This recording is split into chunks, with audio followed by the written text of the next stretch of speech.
My name is Ronaldo Castillo, better known on social media as Self-Made Ronaldo, via TikTok, Instagram, Facebook, recently came to YouTube. What I do is I do comedy, I do reality videos, I do actual videos, and most importantly, I advocate for HIV and AIDS. I was diagnosed from birth, right? But based on experiences, I could probably say, according to when I came to the realization of my status, which was I was 12 years old then, 11 to 12 years old. The experience, it had a lot of ups and downs. Mainly the ups come from, well, I grew up in an orphanage, right? So the orphanage it's everyone HIV positive. Even though we take medication to remain undetectable and stuff, everyone is in the same shoes. So that was the kind of up. It was like a support system. But at the same time, the downs was like something about the it follows you everywhere you go. You enter a new school, it follows you. You move into a new area, it follows you. You don't know how. It just follows you, you know. Even, you see, I believe, I believe most of the discrimination and all, it led to lack of understanding, you know, and based on that, if, like when COVID came out, a lot of people was taking procedures. There was even advertising for free. Wear your mask, do this, wash your hand, cover your mouth when you sneeze. You understand? With HIV, you don't get these things with HIV and AIDS.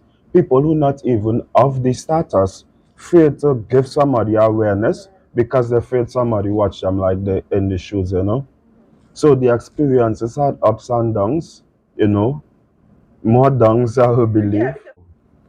The positive experience I had with my status coming up is the fact that um, when I was always an intellectual person. So based on the conversation we have is how much I would open up, you know.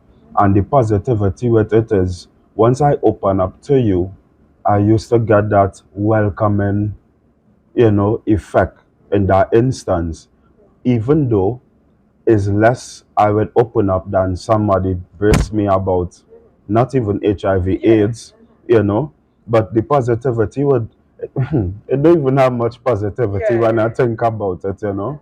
I would just base on more mindset with me and more too because coming out of the orphanage, aside from me and the downfalls I had been going through, it could be family, even relationships. It had a lot of downs too, you know. Yeah, so I grew up seeing not only me but other people facing it the same way. You understand? So what I'm going to say is based on the years of developing information and experience and understanding and stuff, right? So how I ended up in the home was, well, my mom had two children before me. She was HIV negative. She didn't have the virus, right? She had two children before me. She met my dad, in which my dad he had the virus and he didn't disclose his status to her. He transmitted the virus to her. She contracted the virus unknowingly. The thing is, years ago, it was different to now. Now it's mandatory when it comes to tests and stuff, right? When you go to the hospitals and stuff, when you Yes, correct. So back then it was mandatory. So back then it wasn't. no, my apologies. It was no, not yes, mandatory. right. My humble apologies. Yeah. It was not mandatory back then. So she contracted the virus unknowingly to her. I was born. She got pregnant with me. I was born and she started to breastfeed me. And that is how I contracted the virus, right? After that, a year prior and some months after, she got pregnant with my sister and after me. Now, do note that the phase in her life at the moment, it wasn't sung, you know, right? So when she was pregnant with my other sister, months and she ended up in the hospital.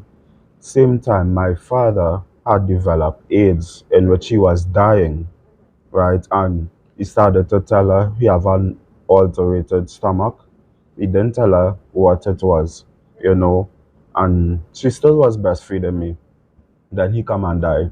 When he died now, is then the doctors ran the autopsy and what they did and realized he had the virus and she had contracted. They ran tests on me. I already had the virus.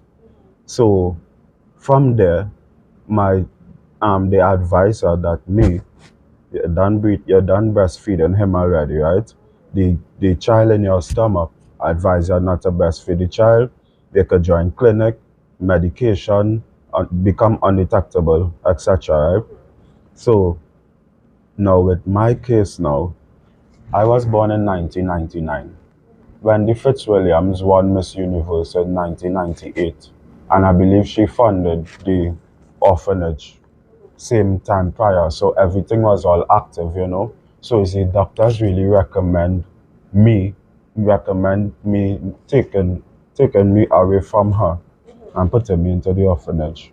Understand where to have proper health care and growing up, you know. So that is how I really end up in the orphanage. So growing up as a child, it was it was more stressful. Well, we didn't understand stress, so I would say more um okay. In the home, it didn't have no hate. It had love. Yes, it used to have a little misunderstanding and thing, you know. But everybody know the home to be a AIDS home, as how they call it, right? So everybody is a street where it known. So go in the home, it had the love. Anything outside the home, like schools, it had a maxi used to carry us to school. The whole school would be like, that is the AIDS bus. He come from the AIDS home, or them is the AIDS children, you know. So in the home, it wasn't a problem, but from the time you step outside the home, is a big problem. You So you understand? got introduced to stigma attached to the virus at a really young age. At a very young age. It had this guy before 11 years old. I was young. I had know of my status, but I didn't understand it clearly, right? So it didn't really, I didn't used to study it at that moment, you know. An incident happened with our next boy, and he was not taking his medication and stuff. And due to discrimination, had him not taking it, he used to say, why is this son he taking medication for not to get AIDS? And everybody still saying, this person have He was AIDS, at right? the home Yes, care at the children's yes, he was also, right? And this guy ended up come and get AIDS and he nearly died, right? He came back to HIV and undetectable today, thank God and stuff, right? And at that time, he was 11, both of you were 11 years old. He was my age bracket. Could a few years older, Okay, sure. you know. Yeah.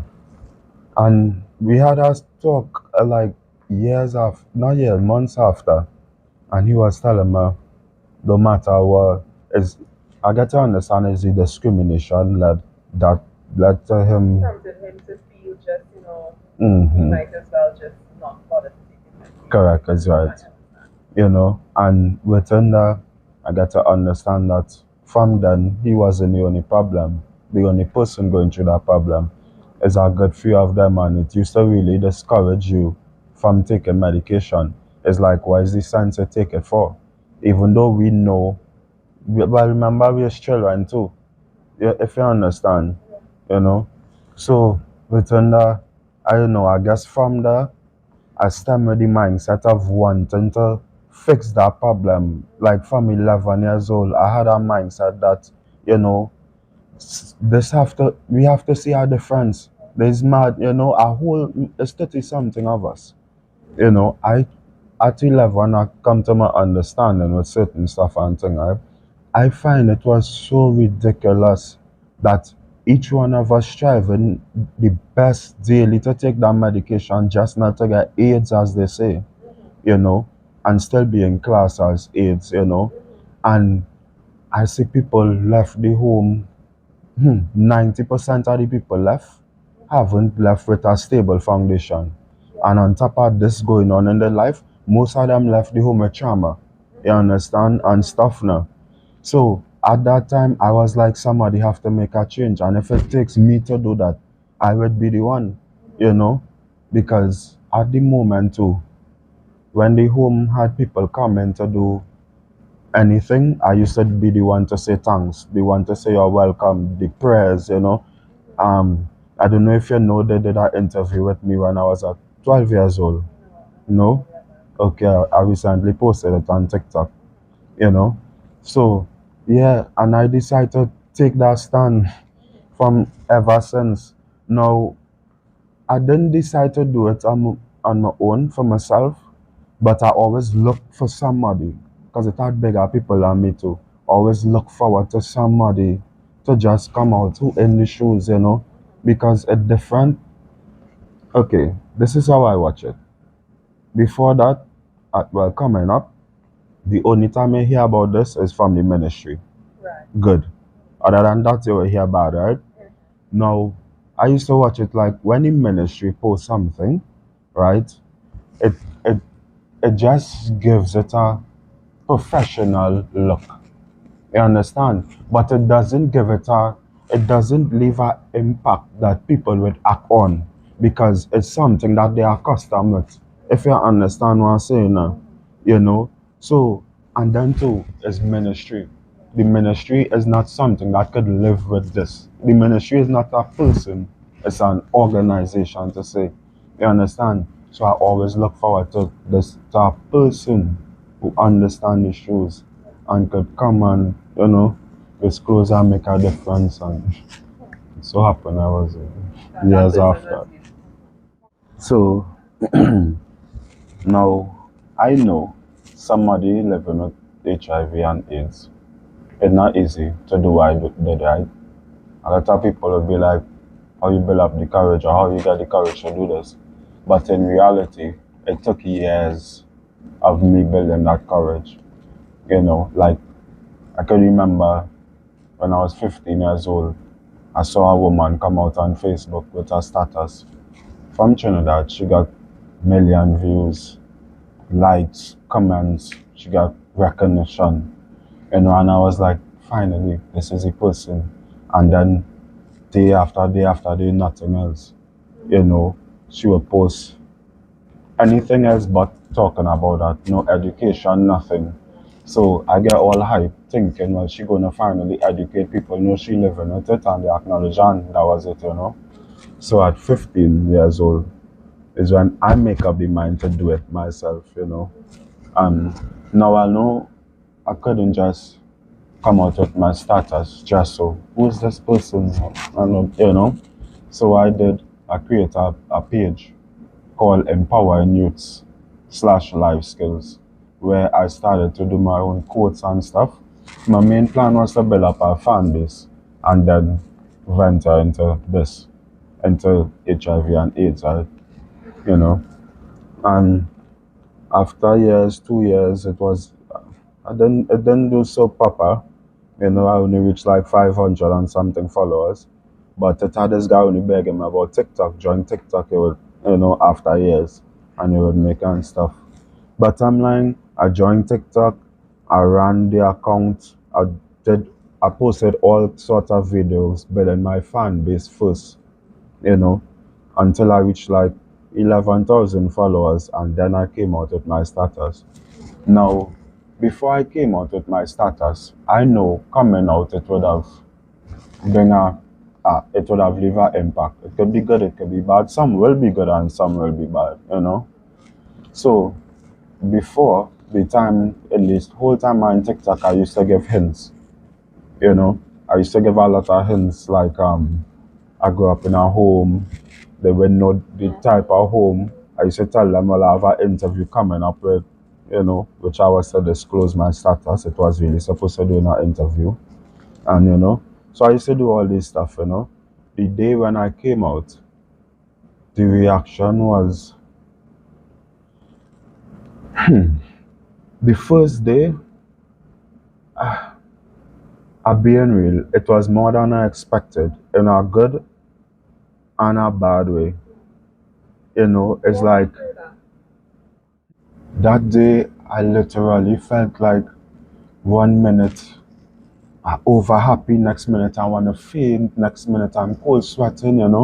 I couldn't even watch my phone because the comments and even good comments would be touching. It was like a whole lot of mixed emotions. On top of that, well, it didn't really had negative, probably two negative out of 1,000, which is less than 2%, you know. Um, so, but it was just mixed emotions. I had to switch off my phone because it started to reach a point where it nearly traumatized me again. The comments, they started to give so much sympathy that it carried me back in a phase like if I nearly lose myself again. I being real. I nearly break back that spirit in an instance. I literally had to switch off my phone and put it away for the whole day until the next day because the reaction was so much. It was so much. And it's not to say people saying bad things, but some of the things will be so intense, you know, It that just woke back up that trauma that you experienced. correct. And of course, all the work that you did over the years to be able to build that fortitude just kind of broke those things down. Correct.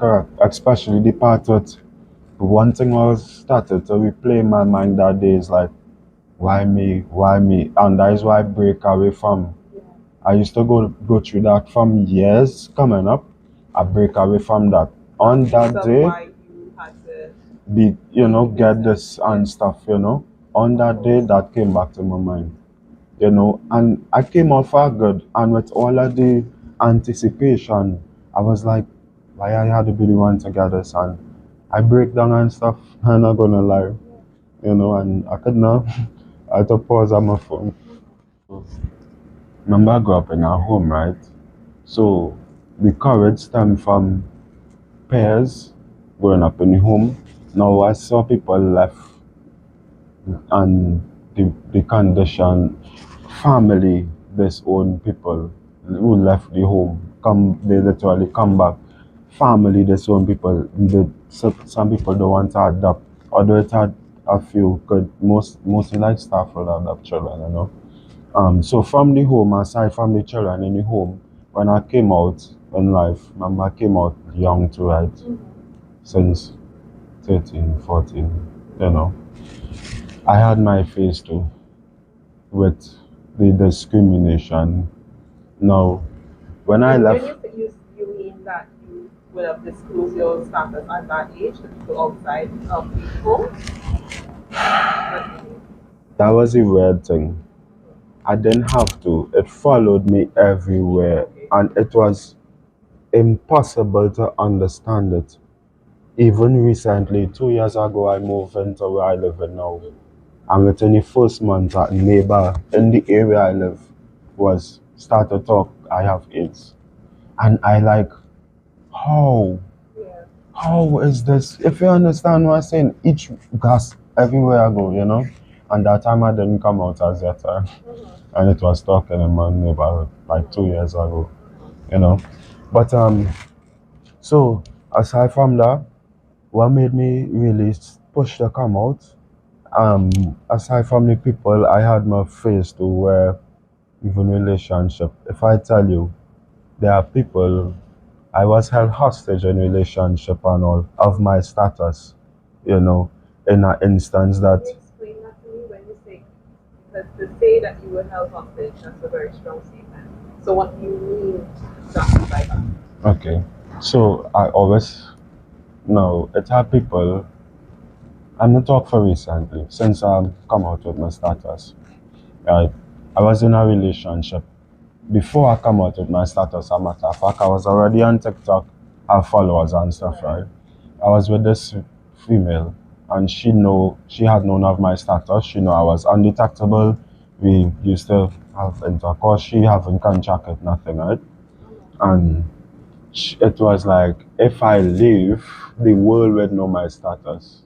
This was her statement. So she basically was threatening you, threatening to, and I don't want to use the word would out, because again, I feel like that plays into stigma as well.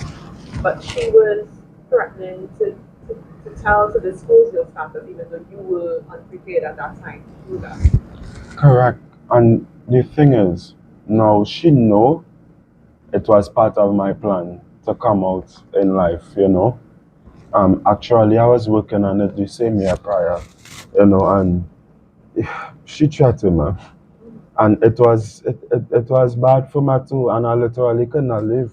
I actually left 2 weeks after, and she did it. She actually, She actually started to talk, you know. But now within the 2 weeks, she was chatting me about my status. She had already been telling people. People have already been calling me and letting me know, hey, how you could be with somebody who telling people you have AIDS. You know, not even HIV. She not even telling them about okay, so tablets, you're nothing. undetectable. Nothing. All she tell them is, I have AIDS. And if you feel a lie, and she tell her that you grow up in a home, you grow up in a AIDS home. Wow. You understand? So all I You was, violated that trust that you understand? Yeah.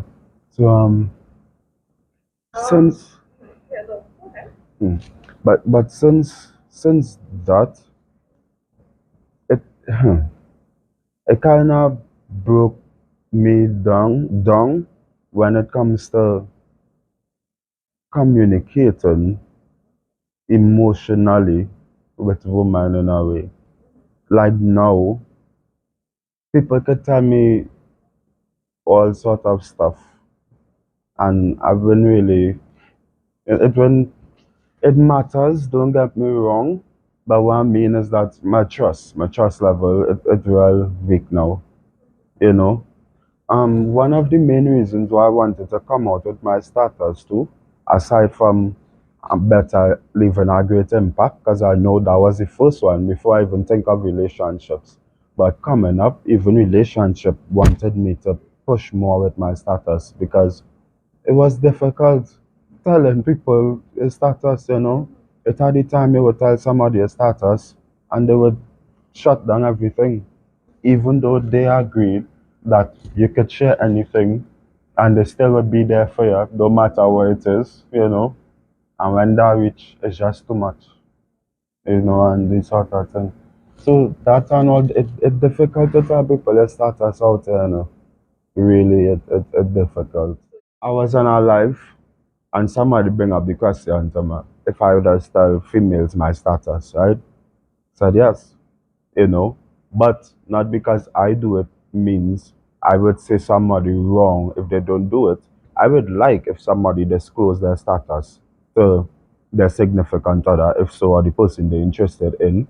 But I can't say that this is right for this person to do because it's not something that you could do just so. You need to build up, especially that mental state of mind, you know, because you could come out with a status and it flip for the worse, you know.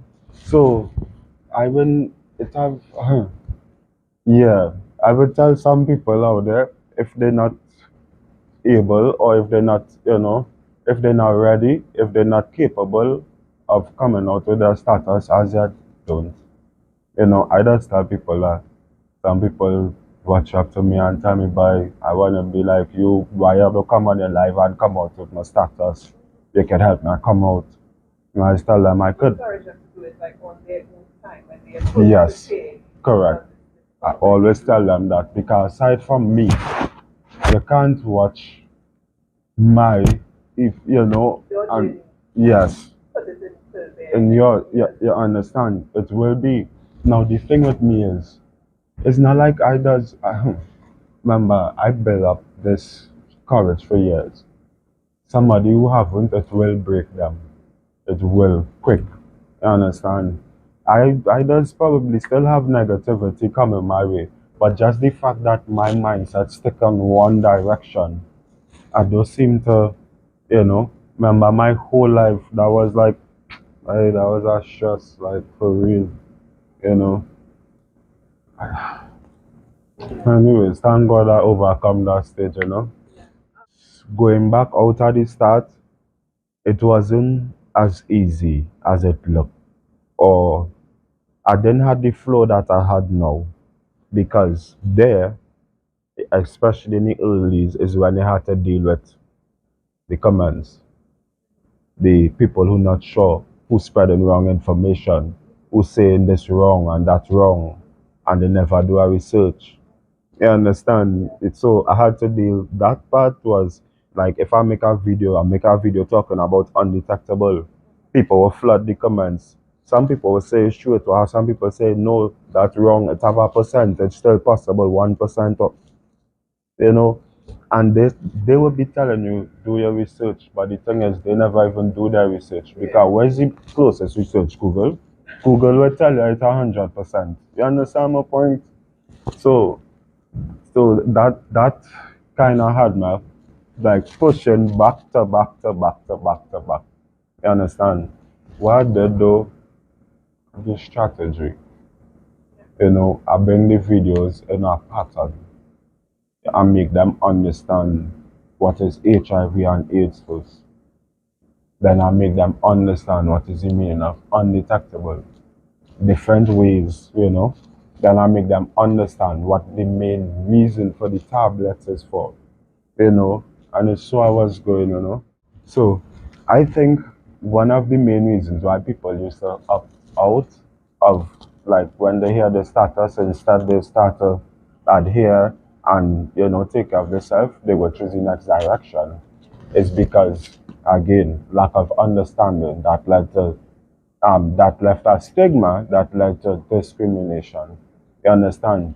So most of the people at a point in time, most of the people who go for a test, like most of the people who go for a test is either they get a feeling something wrong, they had intercourse. There is a bigger percentage. A smaller percentage will do the regular checkups, right?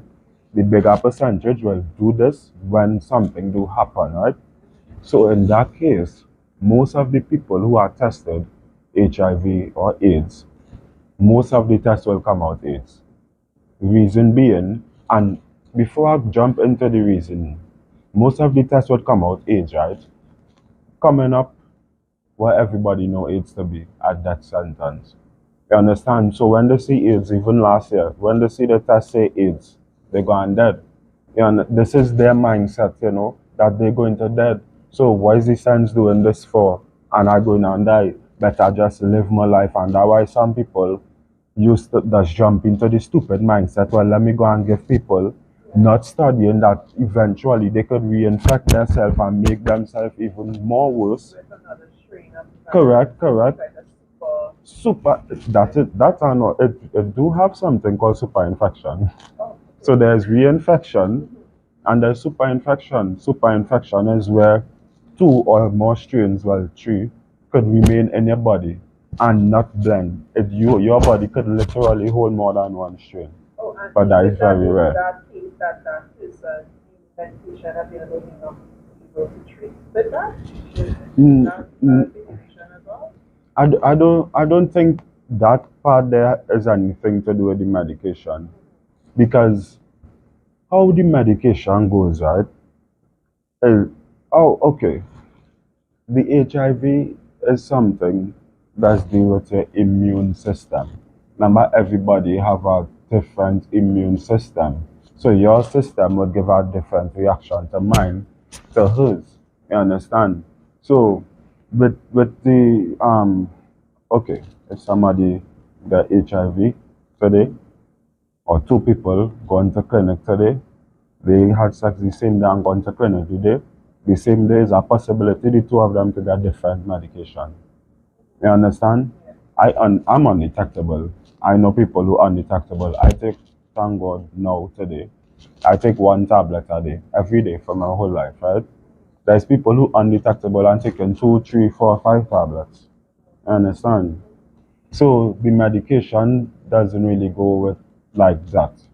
You understand? The reason why I would say it is very important to take antiretroviral therapy, better known as HIV medication, for your status is because without this medication, there is no way you are going to become better. The only thing is going to happen is will multiply in your system. Now, We know some people might live years, months. We don't know. Everybody different. You understand?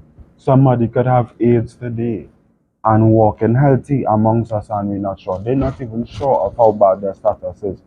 And in that case now, when your body, this is why I was coming to this just now. This is why some people, when they get reach AIDS, some people will die and some people will be able to come back. You understand? So it have some people that wait too long to go and take a test to start with. That's why I always say get tested, just tested. Someone could get contract or develop full blown AIDS in average 6 months. It could go more rarely, but the average time span to develop full blown AIDS is in 6 months. You understand? So this is why I does preach get tested. So And then there are some people who would not the virus doesn't actually, blow up as fast as that. There are some people who might go on for years too, so that too is also an important reason why they should get tested. correct. Because they would be unaware of their status and can spread this disease. And through no fault of their own, they simply did not get any symptoms and they don't know. So Correct. it's really It's true. a virus that, it doesn't discriminate. You know, and the thing is, you could live a normal, healthy life.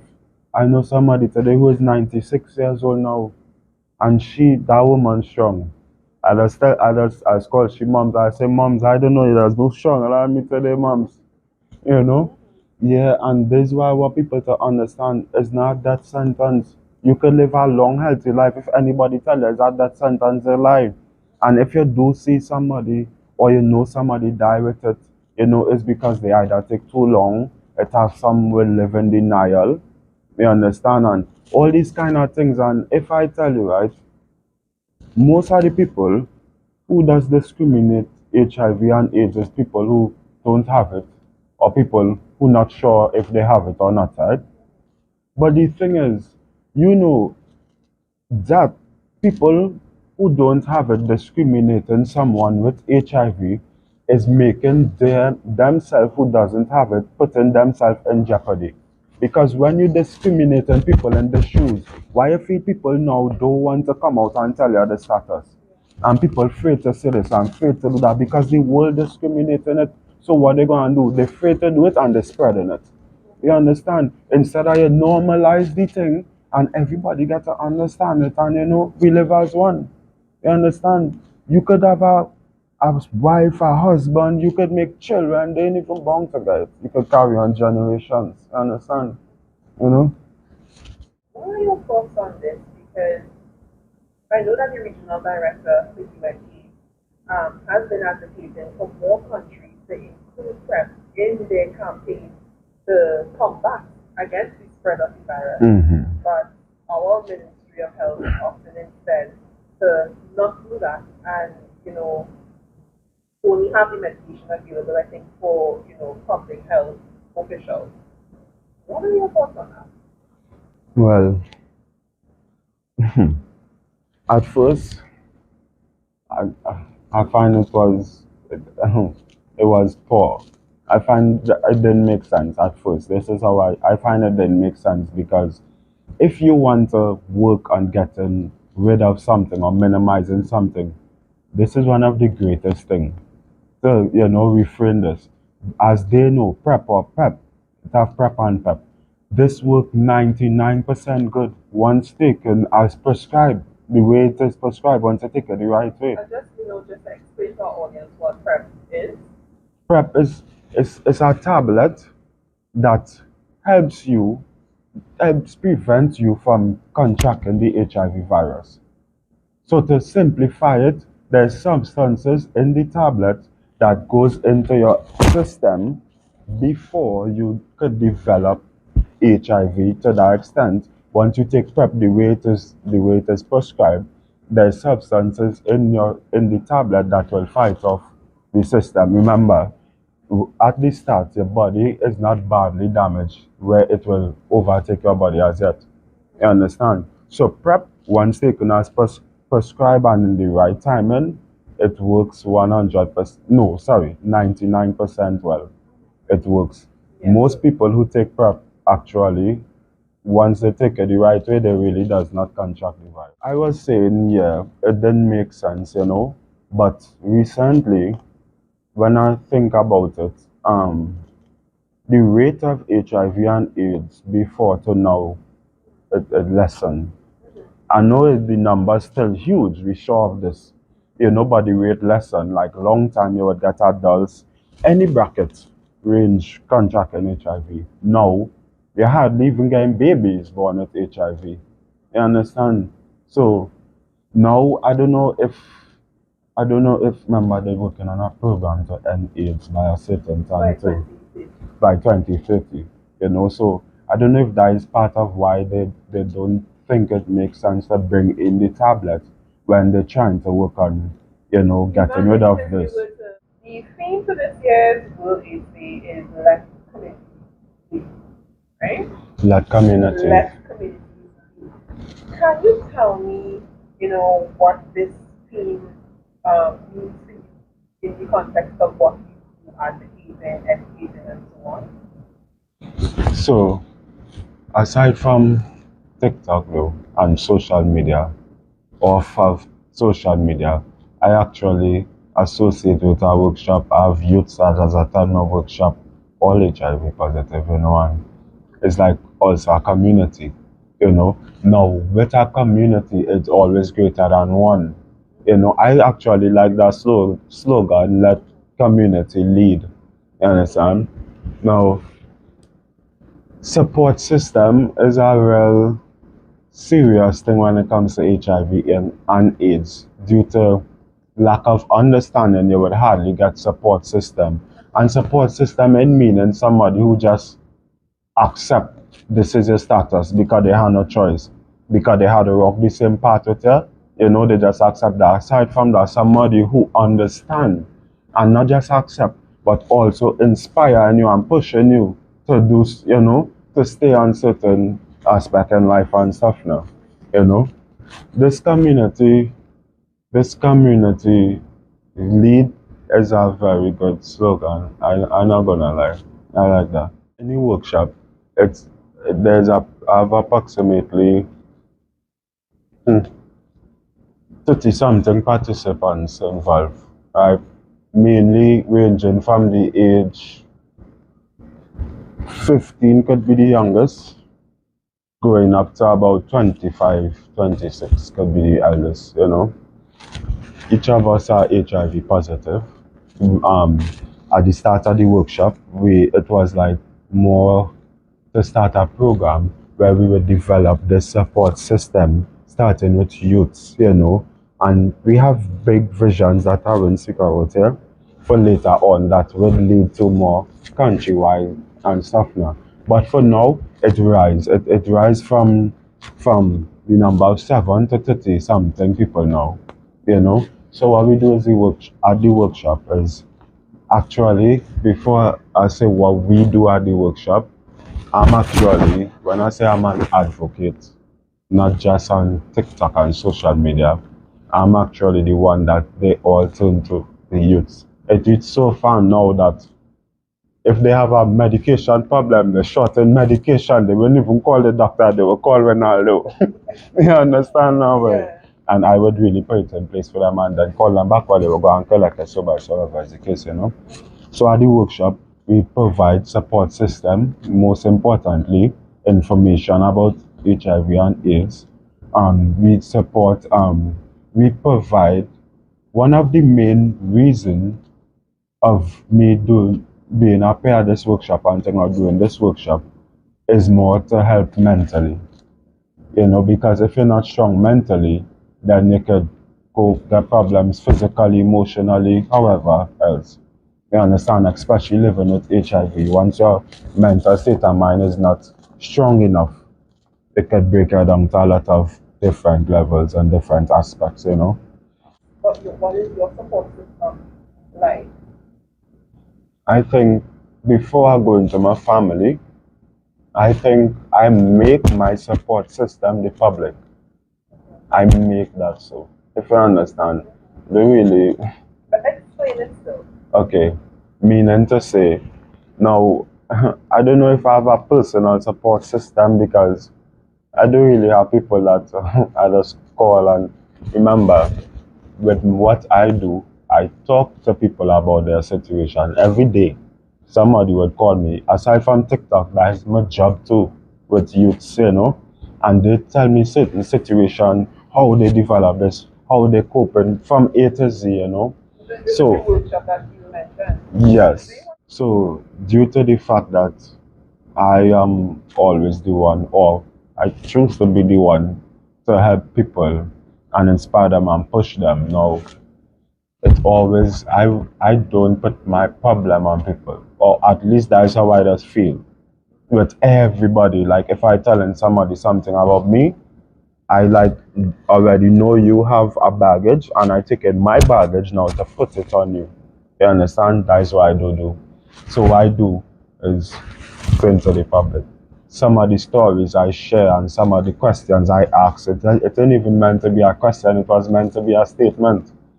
Some statements I make, it was meant to be a question. You understand? And so I just really use the public as my support system. Sometimes I will go live and I will just chat, and it will have people coming in. Some people will come in, same status with me. Although I don't disclose them, they will be on my life normal and thing, nobody knows that's their shoe, you know. Sometimes somebody will be in my life and they will be like, but I don't know how it is to live with that, At time I know they're living with it. You understand? But yeah, so I turn to the public as my support system, you know. With family, sorry. With family, my family accept me due to the fact that I have a big family, but I don't know much of my family because I grew up in an orphanage. When I left, and 13 years old, um, and most of my life I was living alone, So I So lived at peace out. 13, you're still a minor. Where did you go after that? Did you not like return to your family or how did that way? No, well, at 13, I went with my mom. From my mom, I went into, with some of them, I went into transition in home in Canopia. And there is where things go haywire. Anybody reach there, end up out here just doing whatever they could. They would pay the bong. You would get to leave. They don't care if you have parents, if you have somebody to adopt you, this, that, just come out. To pay it that way. And this is why most of the people. System there, they weren't really strict, so you would, it's either you get you there, you're everywhere, you didn't really have that strict No, guardianship. they strict. But what I mean is that, I don't know, they build up this way or just as something happen, they pay out. That kind of way. Most of the people who leave the home, Tunapuna and the Canopia, in bad shoes today. Some people sleeping in savannah. Some people sleeping in shelter. Right, help. But I have an interview coming up soon to talk about that. Okay. So you left the transition at home at 18? No. When I went by my mom at 13, I went back into the transition and home by 14, going in 14. I left there at 14 years old. Okay. And I was out here. Okay. Taking care of yourself? And that is why I feel I just stress so much today. Because I grew up seeing about stress through stressing. Think about at 13 years old, you can't get a job, you're underage. I had to pay rent, so I started off going to school. It wasn't benefiting because I was getting eviction notice and stuff, So I had to get a job. So you were living on your own as a teenager, trying to go to school and trying to support yourself? I was literally on my own. No guardian, no aunt, no mother, no father. Me. I was paying my rent, my toiletries, groceries. I was on my own most of my life, from 14. And I won't put the blame game on nobody. I accept what I've been through, and I would say probably God made me went through that far great cause today. You understand? You know, but it really wasn't easy. It was very stressful. I, I do all kind of thing. I'm not gonna lie. A young boy out here on his own. Think about the influences. A lot. Bad influences. Nobody not perfect. You know, I was young and I was caught up at a point in time, in certain lifestyle and thing. Because it's me, I living in a neighborhood, a young boy by myself. So you will encourage big men and big women in your life. It's not children because you doing big man and big woman stuff. You seeing about priorities and you working and started to smoke and all these different things now. And so the influences, I had roads. We're not perfect. I did little bad stuff. Um, I just always was fighting for cutting my life short. Most of it is because I thought I really wanted to be this person I am today. I wanted to make a difference, not just for me, because it's not even for me, or it's not even for the next generation, but the upcoming generation. You understand? I want eventually this HIV thing, it should be like a cold because that is what it is. Hey, that person is HIV. Okay, it are tablets too, and move on. You understand? Instead of serious, you understand the point? So I just had visions and I was getting caught up real soon. I started to get myself in problems and When you say getting caught up, you mean like crime, criminals, the whole line? yeah, everything along the line. I was young. I was going through it and still have my good character on the side. Now, I'm in a neighborhood, 13 years old. Everybody look up to me. The youngest boy in the hood doing the biggest set of stuff. If you understand what I'm saying. So I always had this good look up to, most of the the crime and thing was more influences. If you understand what I'm saying. Well, of course, it's easy to be influencers because they're young. And then too, I not even working for a good pay. I remember working this guy telling me I getting $50 a day and that was only like 10 years ago. It's still no different in the rates, you understand?